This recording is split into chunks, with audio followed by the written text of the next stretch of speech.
Hello my dear friends, welcome back to S P Madhu study Adda YouTube channel. ಸ್ನೇಹಿತರೆ, ಈ ಒಂದು ವಿಡಿಯೋದಲ್ಲಿ ನಾವು ಬಿ ಎಫ್ ಎಸ್ ಎಮ್ನ IC ವಿಷಯದಲ್ಲಿ ಕೇಳಬಹುದಾದಂಥ ಇಂಪಾರ್ಟೆಂಟ್ ಕ್ವಶನ್ ಆನ್ಸರ್ಗಳ ಬಗ್ಗೆ ಡಿಸ್ಕಷನ್ ಮಾಡಲಿದ್ದೇವೆ. ನಾನು PDF ನಲ್ಲಿ ತೋರಿಸ್ತಾ ಇರುವ ವಿಡಿಯೋದಲ್ಲಿ ಕೆಲವು ಇಂಪಾರ್ಟೆಂಟ್ ಆಗಿರುತ್ತವೆ ಸ್ನೇಹಿತರೆ. ನೀವು ಅದನ್ನು ಗಮನವಿಟ್ಟು ಓದಿಕೊಳ್ಳಿ.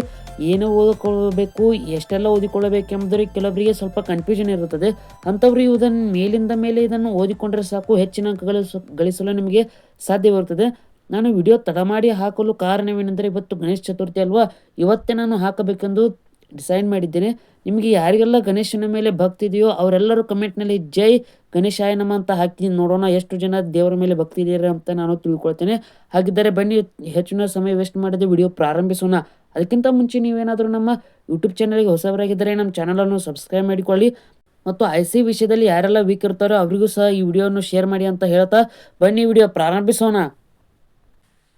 ಸ್ನೇಹಿತರೆ, ಈ PDF ಇಂಡಿಯನ್ ಕಾನ್ಸ್ಟಿಟ್ಯೂಷನ್ನ ಇಂಪಾರ್ಟೆಂಟ್ ಕ್ವಶನ್ ಆನ್ಸರ್ಗಳು ಮಾತ್ರ ಇವೆ. ಅಂದರೆ MCQ ರೀತಿಯಾಗಿಲ್ಲ, ಪ್ರಶ್ನೆ ಮತ್ತು ಆನ್ಸರ್ ಅಷ್ಟೇ ಇದೆ. ನೀವು MCQನಲ್ಲಿ ಕೇಳಿದಾಗ ಹೇಗೆ ಬರೆಯಬೇಕೆಂದು ನೀವು ತಿಳಿದುಕೊಳ್ಳಬೇಕಾಗುತ್ತದೆ. ಮೊದಲನೆಯದು, ಭಾರತ ಸಂವಿಧಾನದ ನೀಲಿ ನಕಾಶೆ ಎಂದು ಕರೆಯಲ್ಪಡುವ ಕಾಯ್ದೆ ಯಾವುದು? ಅಂದರೆ 1935ರ ಭಾರತ ಸರ್ಕಾರ ಕಾಯ್ದೆ.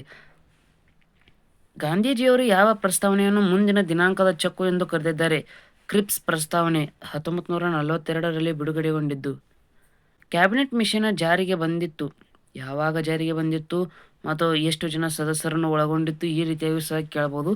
3 ಜನರು ಸ್ನೇಹಿತರೆ. ಯಾವಾಗ ಜಾರಿಗೆ ಬಂದಿತ್ತೆಂದರೆ 1946 ಮಾರ್ಚ್ 24ರಂದು 3 ಜನ ಸದಸ್ಯರು. ಯಾರ್ಯಾರಂದರೆ ಲಾರೆನ್ಸ್, ಕ್ರಿಪ್ಸ್ ಮತ್ತು ಅಲೆಕ್ಸಾಂಡರ್.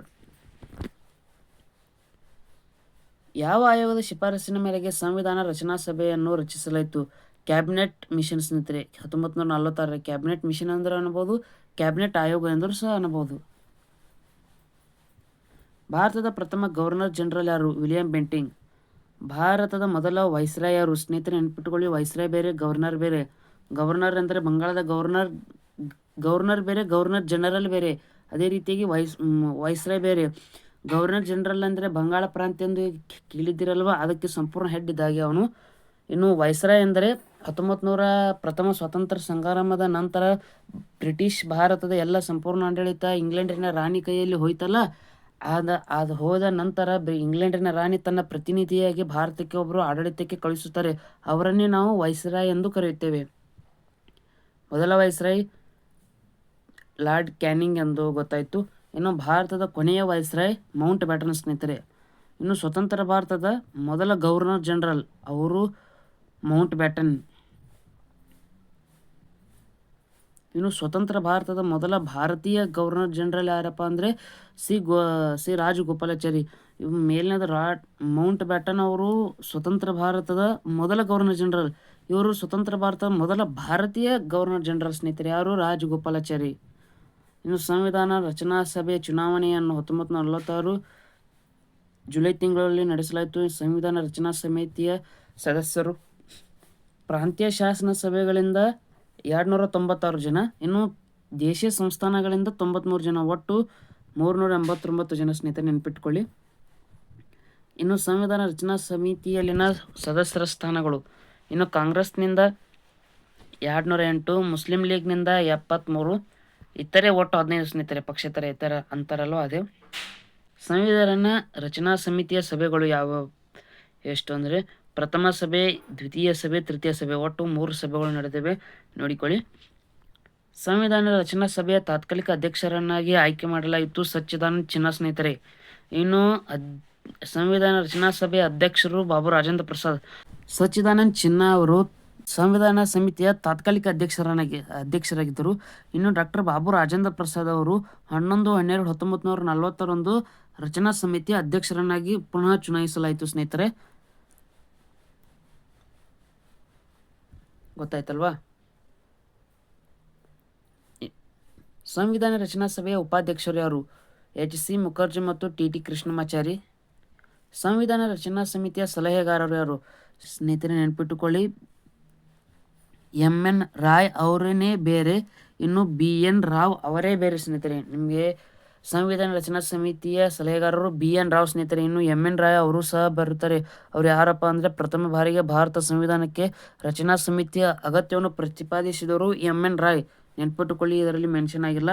ಇನ್ನು ರಚನಾ ಸಮಿತಿಯ ಸಲಹೆಗಾರರಾಗಿದ್ದವರು BN ರಾವ್ ಅವರು, ಕನ್ಫ್ಯೂಸ್ ಮಾಡಿಕೊಳ್ಳೋ ಕಡೆ ಹೋಗಬೇಡಿ. ನೆಹರೂರವರು ದೇಹಗಳ ನಿರ್ಣಯವನ್ನು ಯಾವಾಗ ಮಂಡಿಸಿದರು? ಡಿಸೆಂಬರ್ 13, 1946 ಸ್ನೇಹಿತರೆ. ದೇಹಗಳ ನಿರ್ಣಯ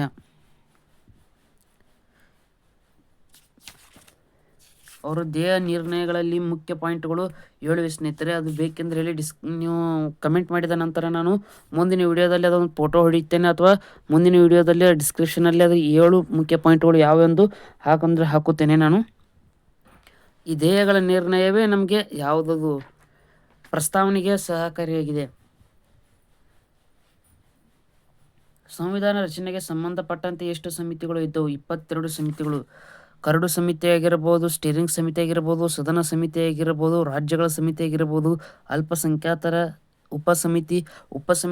ಸಮಿತಿಗಳು ತುಂಬ ಇದ್ದು ಸ್ನೇಹಿತರೆ. ಕರಡು ಸಮಿತಿಯ ಸದಸ್ಯರು 7 ಜನ. ಓದಿಕೊಳ್ಳಿ ಸ್ನೇಹಿತರೆ ಅವರು ಯಾರೆಂದು. ಭಾರತದ ಸಂವಿಧಾನ ಶಿಲ್ಪಿ ಎಂದು ಯಾರನ್ನು ಕರೆಯುತ್ತಾರೆ? ಅದು ಗೊತ್ತಿರ್ತದೆ ಸ್ನೇಹಿತರೆ ನಿಮಗೆ. ಸಂವಿಧಾನ ರಚನಾ ಸಭೆಯು ಎಷ್ಟು ಅಧಿವೇಶನ ಸೇರಿತು? 12 ಬಾರಿ ಸ್ನೇಹಿತರೆ. ಇನ್ನು ಸಂವಿಧಾನವನ್ನು ರಚಿಸಲು ತೆಗೆದುಕೊಂಡ ಸಮಯ 2 ವರ್ಷ 11 ತಿಂಗಳು 18 ದಿನ. ಅದನ್ನು ಪರಿಶೀಲಿಸಲು ತೆಗೆದುಕೊಂಡ ದಿನ 114 ಸ್ನೇಹಿತರೆ. ಭಾರತ ಸಂವಿಧಾನವು ಯಾವಾಗ ಅಂಗೀಕಾರಗೊಂಡಿತ್ತು? 1949 ನವೆಂಬರ್ 26. ಇನ್ನು ಜಾರಿಗೆಗೊಂಡಿದ್ದು 1950 ಜನವರಿ 26. ಭಾರತದ ಸಂವಿಧಾನವನ್ನು ಜನವರಿ 26ರಂದು ಜಾರಿಗೊಳಿಸಲು ಕಾರಣವೇನು? 1930 ಜನವರಿ 26ರನ್ನು INCಯು ಪೂರ್ಣ ಸ್ವರಾಜ್ಯ ದಿವಸನಾಗಿ ಘೋಷಿಸಿದ್ದರಿಂದ.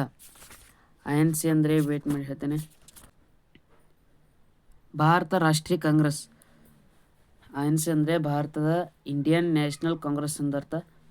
ಇನ್ನು ಭಾರತದ ಮೂಲ ಸಂವಿಧಾನದಲ್ಲಿ ಜಾರಿಗೆ ಬಂದಿರುವ ವಿಧಿಗಳು, ಭಾಗಗಳು, ಅನುಸೂಚಿಗಳು ಎಷ್ಟು? 22 ಭಾಗಗಳು, 395 ವಿಧಿಗಳು, 8 ಅನುಸೂಚಿಗಳು ಸ್ನೇಹಿತರೆ. ಇನ್ನು ಪ್ರಸ್ತುತವಾದದ್ದು 470ಕ್ಕಿಂತಲೂ ಹೆಚ್ಚು ಸ್ನೇಹಿತರೆ. ಅಂದರೆ ಸುಮಾರು 471 ಬರೆದರೂ ಸಹ ನೀವು ನಡೆಯುತ್ತದೆ. ಇನ್ನು 25 ಭಾಗಗಳು, 12 ಅನುಸೂಚಿಗಳು. ಭಾರತ ಸಂವಿಧಾನವನ್ನು ಎರವಲು ಸಂವಿಧಾನ ಎಂದು ಕರೆಯಲು ಕಾರಣ? 1935ರ ಭಾರತ ಸರ್ಕಾರ ಕಾಯ್ದೆಯ ಬಹುತೇಕ ವಿಷಯಗಳು ನಮ್ಮ ಪ್ರಸ್ತುತ ಸಂವಿಧಾನದಲ್ಲಿದೆ. ಉದಾಹರಣೆಗೆ ಒಕ್ಕೂಟ ವ್ಯವಸ್ಥೆ ಆಗಿರಬಹುದು, ನ್ಯಾಯಾಂಗ ವ್ಯವಸ್ಥೆ ಆಗಿರಬಹುದು, ಇನ್ನು ತುರ್ತು ಪರಿಸ್ಥಿತಿ, ಉಪಬಂಧಗಳು, ಆಡಳಿತಾತ್ಮಕ ವಿವರಣೆಗಳು ತುಂಬ ಇವೆ ಸ್ನೇಹಿತರೆ. ಬ್ರಿಟನ್ ಸಂವಿಧಾನದಿಂದ ಸಂಸದೀಯ ಪದ್ಧತಿಯಾಗಿರಬಹುದು, ಇನ್ನು ಕಾನೂನಿನ ಅಧಿಪತ್ಯ, ಶಾಸನೀಯ ನಿಯಮಗಳು, ಏಕಪೌರತ್ವ, ಕ್ಯಾಬಿನೆಟ್ ಪದ್ಧತಿ ಇಲ್ಲಿ ಮೆನ್ಷನ್ ಆಗಿಲ್ಲ. ನಾನು ಬೇರೆ ಒಂದು ಪುಸ್ತಕ ಇದೆ ಅದರಿಂದ ಹೇಳ್ತಾ ಇದ್ದೀನಿ. ಈ ರೀತಿಯಾಗಿ ಇನ್ನು ಬ್ರಿಟನ್ ಅಷ್ಟೇ ಅಲ್ಲಬಹುದು. ಇನ್ನು ಐರ್ಲೆಂಡ್ ಸಂವಿಧಾನದಿಂದ ರಾಜನಿರ್ದೇಶಕ ತತ್ವಗಳು, ಆಸ್ಟ್ರೇಲಿಯಾದಿಂದ ಸಮವರ್ತಿ ಪಟ್ಟಿ, ಇನ್ನು ದಕ್ಷಿಣ ಆಫ್ರಿಕಾದಿಂದ ಸಂವಿಧಾನ ತಿದ್ದುಪಡಿ ಹೇಗೆ ಮಾಡಬಹುದು, ಹೀಗೆ ತುಂಬ ದೇಶಗಳಿಂದ ತುಂಬ ಆಯ್ದುಕೊಳ್ಳಲಾಗಿದೆ ಸ್ನೇಹಿತರೆ ನಮ್ಮ ಭಾರತ ಸಂವಿಧಾನಕ್ಕೆ. ಪ್ರಸ್ತಾವನೆಯನ್ನು ಸಂವಿಧಾನದ ಒಂದು ಭಾಗವೆಂದು ತಿಳಿಸಲಾದ ತೀರ್ಪು ಅದು? ಕೇಶವಾನಂದ್ ಭಾರತಿ ಪ್ರಕರಣ 1943. ಇನ್ನು ಕನ್ಫ್ಯೂಸ್ ಮಾಡ್ಕೊಳ್ಬೇಕ್ರಿ. ಕೇಶವಾನಂದ್ ಭಾರತಿ ಪ್ರಕರಣ ಅಂದ್ರೂ ಒಂದೇ, Keshavanand Bharati versus state of Kerala ಪ್ರಕರಣ 2 ಅಂದರೂ ಒಂದೇ ಸ್ನೇಹಿತರೆ. ಭಾರತ ಸಂವಿಧಾನದ ಪ್ರಸ್ತಾವನೆಯನ್ನು ಎಷ್ಟು ಬಾರಿ ತಿದ್ದುಪಡಿ ಮಾಡಲಾಗಿದೆ? ಕೇವಲ 1 ಬಾರಿ. ಯಾವ ತಿದ್ದುಪಡಿಯ ಮೂಲಕ ಸಂವಿಧಾನದ ಪೂರ್ವ ಪೀಠಿಕೆಗೆ 3 ಅಂಶಗಳನ್ನು ಸೇರಿಸಲಾಯಿತು? 42ನೇ ತಿದ್ದುಪಡಿ ಕಾಯ್ದೆ 1976ರ ಮೂಲಕ. ಸಮಾಜವಾದಿ, ಜಾತ್ಯತೀತತೆ ಮತ್ತು ಸಮಗ್ರತೆ. ಭಾರತ ಸಂವಿಧಾನದ ಪೂರ್ವ ಪೀಠಿಕೆಯನ್ನು ಸಂವಿಧಾನದ ಹೃದಯ ಹಾಗೂ ಒಡವೆ ಇದ್ದಂತೆಂದು ವರ್ಣಿಸಿದವರು ಠಾಕೂರ್ದಾಸ್ ಭಾರ್ಗವ್. ಸಂವಿಧಾನದ ಪೂರ್ವ ಪೀಠಿಕೆಯನ್ನು ರಾಜಕೀಯ ಜಾತಕ ಎಂದವರು KM ಮುನ್ಷಿ, ಮತ್ತು ಅದೇ ಪೀಠಿಕೆಯನ್ನು ಸಂವಿಧಾನದ ಗುರುತಿನ ಚೀಟಿ ಎಂದು ಕರೆದವರು ಫಾಲ್ಕೆವಾಲ್. ಮೂಲಭೂತ ಹಕ್ಕುಗಳ ಬಗ್ಗೆ ಸಂವಿಧಾನದ ಯಾವ ಭಾಗ ತಿಳಿಸುತ್ತದೆ? 3ನೇ ಭಾಗ ಸ್ನೇಹಿತರೆ. 12ರಿಂದ 35ರವರೆಗಿನ ವಿಧಿಗಳು. ಇದನ್ನೇ ನಾವು ಮ್ಯಾಗ್ನಾ ಕಾರ್ಡ್ ಎಂದು ಸಹ ಕರೆಯುತ್ತಾರೆ. ಮೂಲಭೂತ ಹಕ್ಕುಗಳ ಪರಿಕಲ್ಪನೆಯನ್ನು ಯಾವ ದೇಶದ ಸಂವಿಧಾನದಿಂದ ಎರವಲು ಪಡೆಯಲಾಗಿದೆ? ಅಮೆರಿಕ ಸಂಯುಕ್ತ ಸಂಸ್ಥಾನ ಅಥವಾ ಅಮೆರಿಕ ಸಂವಿಧಾನ. ಸಂವಿಧಾನದ ಯಾವ ಭಾಗವನ್ನು ಭಾರತದ ಮ್ಯಾಗ್ನಾ ಕಾರ್ಡ್ ಎಂದು ಕರೆಯುವರು? 3ನೇ ಭಾಗ, ಮೂಲಭೂತ ಹಕ್ಕುಗಳು. ಇದು ಮ್ಯಾಗ್ನಾ ಕಾರ್ಡ್ ಎಂದು ಏಕೆ ಕರೆಯುತ್ತಾರೆ ಎಂದರೆ, ಮ್ಯಾಗ್ನಾ ಕಾರ್ಡ್ ಎಂಬುದು 1215ರಲ್ಲಿ ಇಂಗ್ಲೆಂಡಿನ ಜಾನ್ ಎಂಬುವ ರಾಜನು ಹೊರಡಿಸಿದ ಮೂಲಭೂತ ಹಕ್ಕುಗಳ ಪ್ರಣಾಳಿಕೆಯಾಗಿದೆ. ಅವನು ಹೊರಡಿಸಿದ ಮೂಲಭೂತ ಪ್ರಣಾಳಿಕೆ ವಿಶ್ವದಲ್ಲಿಯೇ ಮೂಲಭೂತ ಹಕ್ಕುಗಳಿಗೆ ಸಂಬಂಧಿಸಿದ ಪ್ರಥಮ ಲಿಖಿತ ದಾಖಲೆಯಾಗಿದೆ ಸ್ನೇಹಿತರೆ. ಇನ್ನು ಮೂಲಭೂತ ಹಕ್ಕುಗಳು 6 ಆಗಿವೆ. ನ್ಯಾಯರಕ್ಷಿತವಾದವುಗಳು ಮತ್ತು ಅವುಗಳ ಲಕ್ಷಣ ನ್ಯಾಯರಕ್ಷಿತವಾದವು ನ್ಯಾಯಾಲಯ ಇವುಗಳಿಗೆ ಧಕ್ಕೆ ಉಂಟಾದಾಗ ರಕ್ಷಿಸುತ್ತದೆ. ಆಯಿತು ಸ್ನೇಹಿತರೆ, ಇವು ಅಷ್ಟು 50 ಈ ವಿಡಿಯೋದಲ್ಲಿ ಮಾಡಿದ್ದೇನೆ. ಇನ್ನೂ 50 ಮುಂದಿನ ವಿಡಿಯೋದಲ್ಲಿ ಮಾಡುತ್ತೇನೆ. ಒಂದೇ ವಿಡಿಯೋದಲ್ಲಿ ಹಾಕಿದರೆ ತುಂಬ ಲೆಂತಿ ಆಗುತ್ತದೆ ಎಂದು. ಸ್ನೇಹಿತರೆ, ನೀವು ಹಿಸ್ಟ್ರಿಯ ಬಗ್ಗೆ ಬಾಗಲಕೋಟ್ ಯೂನಿವರ್ಸಿಟಿಯಿಂದಲೇ ತೆಗೆದುಕೊಂಡಂತಹ ಇಂಪಾರ್ಟೆಂಟ್ ಹಿಸ್ಟ್ರಿ ನೋಟ್ಸ್ ಇವೆ ಸ್ನೇಹಿತರೆ.